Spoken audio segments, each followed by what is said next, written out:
Hi, I'm Mackie and I'm going to show you our Dragonfly Meadowlark bracelet kits. Okay, here's an image of the Dragonfly Meadowlark. There are two gorgeous vintage components to these bracelets and they're super simple to make. So let's get right into it.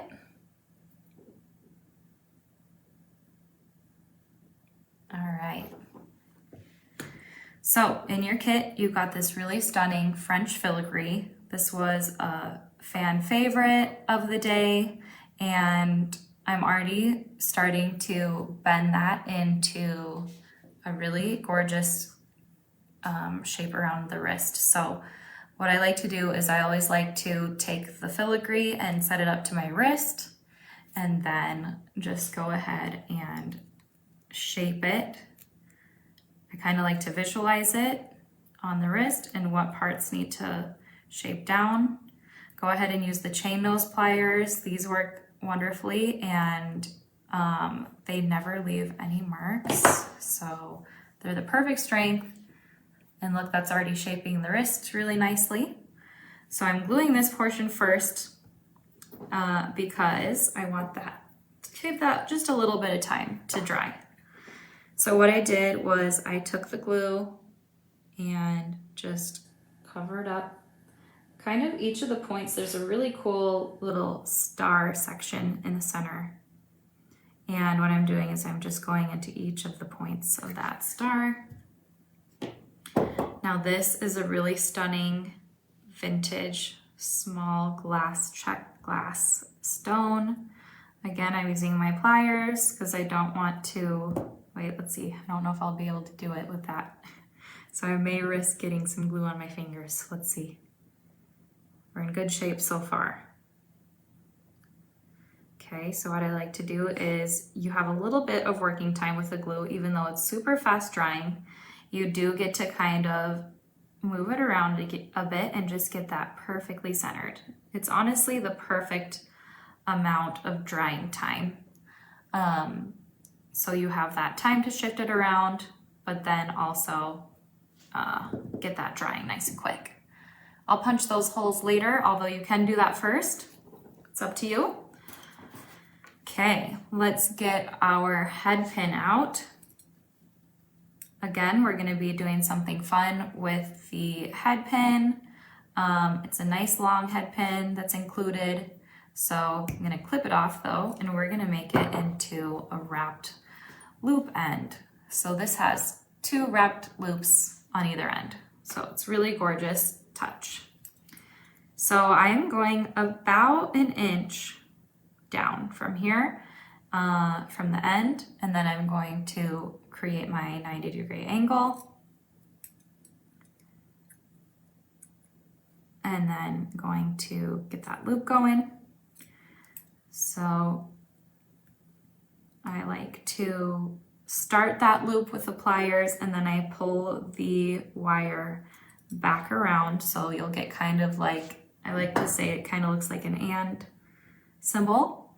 So then I cover the loop on either side with the chain nose and I make sure that it's nice and tight, like you could barely move the wire around. And so you just pinch it, make your life super easy. And so all you have to do is focus on pulling the rest of that wire around. You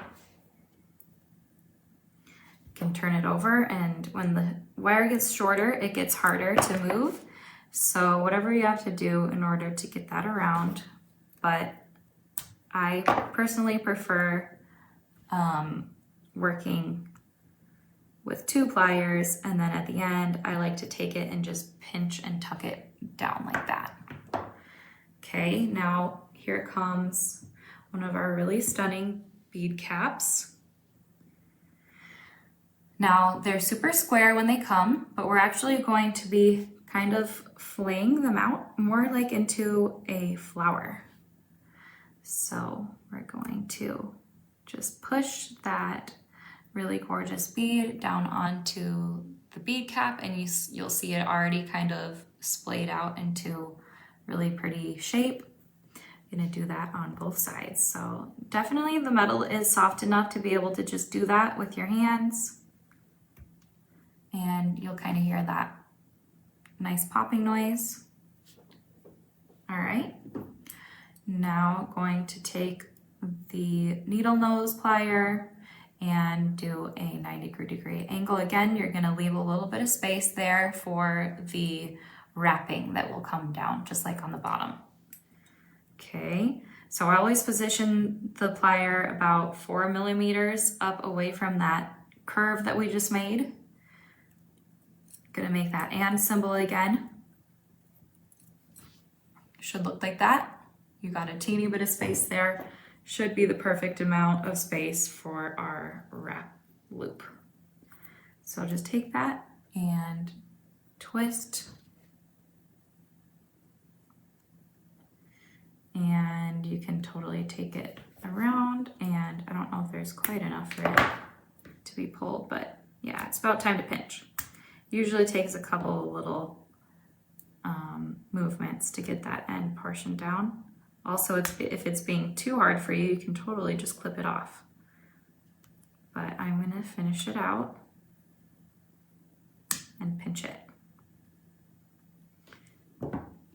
Okay, just kidding.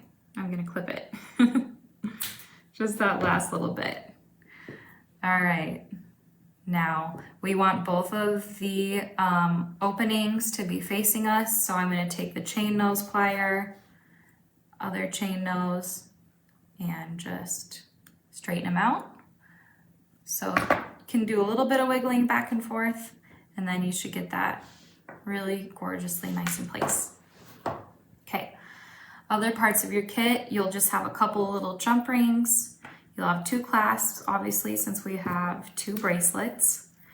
Now, if we look here, they're actually about the same length. So I'm just gonna make all of the sections the same for the bracelets. All right, so what I'm gonna do is just take the chain that I have and fold it in half. And if you want to preserve your chain, you can totally open this portion. Otherwise, you can just clip it if you're not worried and you have kind of smaller wrists and don't need it. But if you want that extra chain, go ahead and open it and close it nicely. Then I'm just going to do this again. So these bracelets may be a little bit on the bigger side, but that's okay. Again, just adjust it to the length that you need. We always like to add a little bit of extra chain rather than not enough. So you've got 2 sections. Now we just need to make our last section of chain and pick that up. And we're gonna preserve that. I'm feeling thrifty, savvy, wanting to keep that nice instead of clipping it. All right. There's our 4 sections. It's about time to punch our holes in either side of this gorgeous French filigree. So what we're gonna do is position that hole right in between. There's kind of 3 little bumps on the end of this French filigree. We're gonna position it just about at the tops of the left and right side of that little floral bump. The other side, I'm gonna punch, and that should be going through really pretty nice and easily. It's not a crazy thick French filigree, although it is a bit thicker than more modern stampings. So, all right, let's assemble the filigree portion of the bracelet set. Gonna open this up and use that as our jump ring. Really love to do that. Okay, I'm gonna do the same thing on the other side.